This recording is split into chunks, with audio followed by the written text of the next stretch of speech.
तो अपने कारोबार को बढ़ाए हैं और उनकी सबसे बड़ी उपलब्धि यही है कि चक्की में जितने भी छोटे-मोटे उद्योग धंधे स्थापित किए गए हैं या फिर स्कूल बनाया गया है, उनके द्वारा जो व्यक्तिगत विकास हुआ है, तो उसपे वो उसका उद्घाटन कर रहे हैं और ये सीमित हो राष्ट्रीय जनता दल के युवराज इस पर समाज को कुछ विशेष संदेश देने वाले हैं, क्योंकि जनता जानती है कि ये अपने परिवार से बाहर नहीं निकल एकत्रित होते हैं ताकि सनातन को बदनाम किया जाए। विधायक जी कभी सनातन के पक्ष में नहीं रहे हैं और धर्म से उनका कोई लगाव नहीं है। राजद के यहाँ से हार हो रही है प्रचंड, ये निश्चित तौर पर ये हारने वाले लोग। आवास पर प्रेस कॉन्फ्रेंस का आयोजन किया गया है, क्या कारण है? देखिए, सबसे पहले तो आप सभी को सनातन नववर्ष की ढेर सारी शुभकामनाएं, नवरात्रि की आप सभी को ढेर सारी शुभकामनाएं। साथ ही 199वीं ब्रह्मपुर विधानसभा के तमाम जनमानस को नवरात्रि की ढेर सारी शुभकामनाएं। प्रेस वार्ता का मुख्य उद्देश्य यही है कि ब्रह्मपुर विधानसभा क्षेत्र के अंतर्गत पिछले 10 साल से जनता के विश्वासों का जिस तरह से हनन किया जा रहा है, शासन और प्रशासन के द्वारा जिस तरह से उनको सुविधा विहीन किया जा रहा है, तो इसके लेकर हमारी संघर्ष जारी है। और इस संदर्भ में चूँकि ब्रह्मपुर के जनता का कल्याण हो, उनकी जो जन समस्याएं हैं उसका निपटारा हो, इन सभी मुद्दों को लेकर आप सभी को आज आमंत्रित किया गया है। 11 अप्रैल को तेजस्वी यादव का आगमन ब्रह्मपुर विधानसभा के वर्तमान विधायक शंभुनाथ यादव के विभिन्न उद्योग धंधा के उद्घाटन में हो रहा है। देखिए, मुझे तो इस बात की जानकारी नहीं है, लेकिन सूबे के वो एक पार्टी के नेता हैं और नेता प्रतिपक्ष हैं। उनके पिताजी बिहार के मुख्यमंत्री रह चुके हैं, तो परिवार के बहुत सारे लोग उनके राजनीति में हैं। और साथ ही साथ देखा जाए तो चक्की में उनका आगमन एक विशेष कार्यक्रम के उद्घाटन के लिए अभी हो रहा है।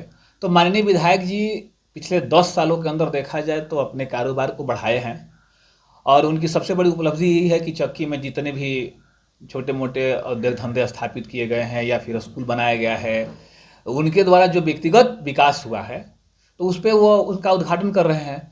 और ये सीमित हो गए हैं ये लोग, केवल व्यक्तिगत और निजी लोगों का उद्घाटन करना, उनका कार्यक्रम का शिलान्यास करना, इन्हीं तक ये सीमित हैं। और मुझे नहीं लगता है कि राष्ट्रीय जनता दल के युवराज इस पर समाज को कुछ विशेष संदेश देने वाले हैं, क्योंकि जनता जानती है कि ये अपने परिवार से बाहर नहीं निकलने वाले हैं। तो इसी संदर्भ में उनका चक्की का कार्यक्रम होगा। 9 वर्ष में आज तक ब्रह्मपुर विधायक के द्वारा एक भी ब्रह्मपुर विधानसभा की जनताओं के लिए कोई योजना की शिलान्यास नहीं कराया गया, बल्कि आज अपनी खुद निजी संपत्ति के उद्घाटन के लिए तेजस्वी यादव को बुलाया। देखिए, माननीय विधायक जी ही नहीं बल्कि इनका गोत्र जो है, जिस जात जनेऊ से लोग आते हैं, इतिहास इन लोग का रहा है। ये सनातन के विरोधी लोग हैं। भारत की अखंडता, भारत की एकता को खंडित करने के लिए ये सब इंडी गठबंधन इन लोगों ने बनाया समय समय पर। तो राष्ट्रवादी जो नीतियां हैं उसको रोकने के लिए कांग्रेस और राजद के लोग या अन्य जितने भी वाम दल के लोग हैं, ये लोग एकत्रित होते हैं ताकि सनातन को बदनाम किया जाए। विधायक जी कभी सनातन के पक्ष में नहीं रहे हैं और धर्म से उनका कोई लगाव नहीं है। दूसरा है कि जब हम सनातन की बात करते हैं तो ये लोग आसपास के अन्य धर्मों को जोड़ देते हैं, जबकि आपको जानकारी होना चाहिए कि इस धरती पर बहुत सारे ऐसे धर्म हैं। भारत में ही अनेकों धर्म हैं, बौद्ध है, इस्लाम है, ईसाई है, हिंदू है। तो जब हम सनातन की बात करते हैं तो ये लोग किसी दूसरे धर्म के साथ जोड़ देते हैं। हम बात करते हैं अपने धर्म को मजबूत करने के लिए, हमारी जो विसंगतियां हैं उसको दूर करने के लिए, हमारे संत समाज पर, हमारी देवी देवताओं पर जो अभद्र टिप्पणियां होता है उस पर लगाम लगाने की हम बात करती हैं, तो किसी अन्य धर्मों से जोड़ देते हैं। दूसरा क्या है कि ये लोग कब टोपी पहन लेंगे और कब टीका लगा लेंगे, इनका कोई लिमिटेशन नहीं है। तो विधायक जी से यह उम्मीद रखना कि सनातन को मजबूत करने के लिए, और बक्सर ब्रह्मपुर तो देवभूमि है, बक्सर देवभूमि का एक छोटा सा ये जगह है जहाँ पर बाबा ब्रह्मेश्वरनाथ का प्रसिद्ध मंदिर है। तो मुझे नहीं लगता है कि विधायक जी सनातन को लेकर या ब्रह्मपुर को एक धार्मिक कॉरिडोर से जोड़ने के लिए ये लगातार जिस प्रकार से देखा जाए तो ब्रह्मपुर विधानसभा में आपका दौरा चल रहा है, उसके बाद से लगातार ब्रह्मपुर विधायक के खिलाफ आपका बयान आ रहा है, क्या लगता है आने वाला समय में विधानसभा चुनाव है कहीं तैयारी में तो नहीं? देखिए, बलिहार से लेकर नैनीजोर तक और भरियार से लेकर भदवर तक जी हम लोगों ने, हमारी टीम के जितने भी साथी हैं, नौजवान लोगों ने भ्रमण किया है। हम एक एक गांव तक गए हैं, अभी हम जा भी रहे हैं, हमारी यात्राएं चल रही है। लेकिन इसका मकसद ये नहीं है कि हम विधानसभा का चुनाव लड़ने वाले हैं या हमारा कोई अभी इस तरह का इरादा है।